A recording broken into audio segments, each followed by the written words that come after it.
মারাত্মক গাফিলতির নজির বিহারের নালন্দা জেলার স্কুলে। মিড ডে মিল খাবারে নুনের বদলে ভুলবশত ডিটারজেন্ট বা সাবানের গুঁড়ো ব্যবহার করা হয়েছে। ওই খাবার খেয়ে আচমকা অসুস্থ হয়ে পড়েছে পারসা মিড ডে মিল স্কুলের অন্তত 40 জন শিশু।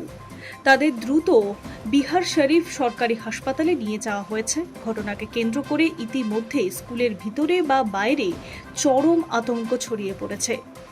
স্কুলে মিড ডে মিল খাওয়ার পরেই পড়ুয়াদের গলা জ্বালা এবং মারাত্মক পেটে ব্যথা করতে শুরু করে। মুহূর্তের মধ্যেই অসুস্থ হয়ে পড়ে তারা। নালন্দার সিভিল সার্জন জয়প্রকাশ সিং নিশ্চিত করে জানিয়েছেন যে এটি একটি ফুড পয়জনিং ঘটনা। তবে তিনি আশ্বস্ত করে বলেন, হাসপাতালে চিকিৎসাধীন সমস্ত বাচ্চার শারীরিক পরিস্থিতি আপাতত স্থিতিশীল। সকলেই খুব দ্রুত সুস্থ হয়ে উঠবে। হাসপাতালে চিকিৎসাধীন প্রীতি কুমারী নামের এক ছাত্রী স্থানীয় সংবাদ মাধ্যমকে জানায়, সেই দিন তাদের ভাতের সঙ্গে আলু সোয়াবিনের তরকারি খেতে দেওয়া হয়েছিল, কিন্তু খাবার মুখে তুলতেই সে ডিটারজেন্টের গন্ধ পায়। প্রীতির কথায়, তরকারিতে নুনের বদলে মনে হচ্ছিল সাবানের গুঁড়ো দেওয়া হয়েছে।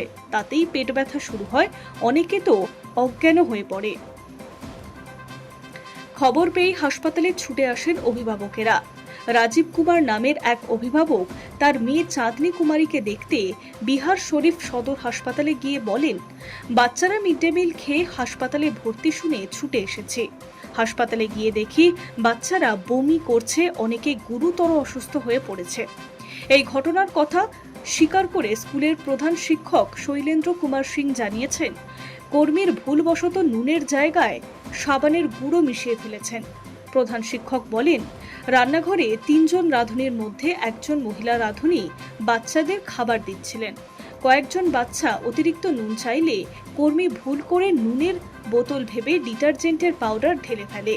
এই মিড ডে মিলের খাবারের একটি এনজিও সরবরাহ করে থাকে।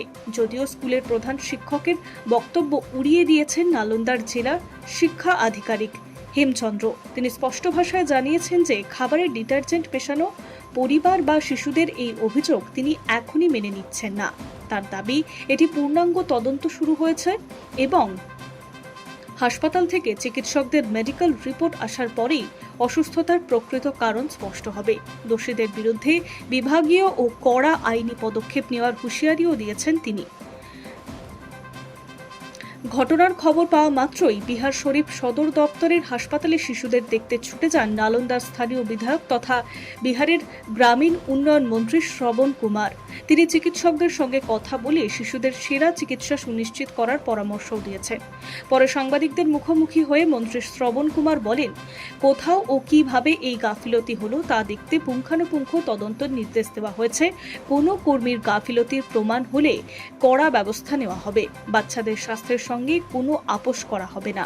মিড ডে মিল স্কিম বাচ্চাদের পুষ্টি ও শিক্ষার ক্ষেত্রে অত্যন্ত জরুরি বলে উল্লেখ করেছেন এবং পাশাপাশি পুরো জেলার সমস্ত স্কুলের মিড ডে মিলের ব্যবস্থায় আচমকা পরিদর্শন করা এবং রাঁধুনিদের পরিষ্কার পরিচ্ছন্নতা ও স্বাস্থ্যবিধি মেনে চলার বিশেষ প্রশিক্ষণ দেওয়ার কথা বলেছেন তিনি। High news network.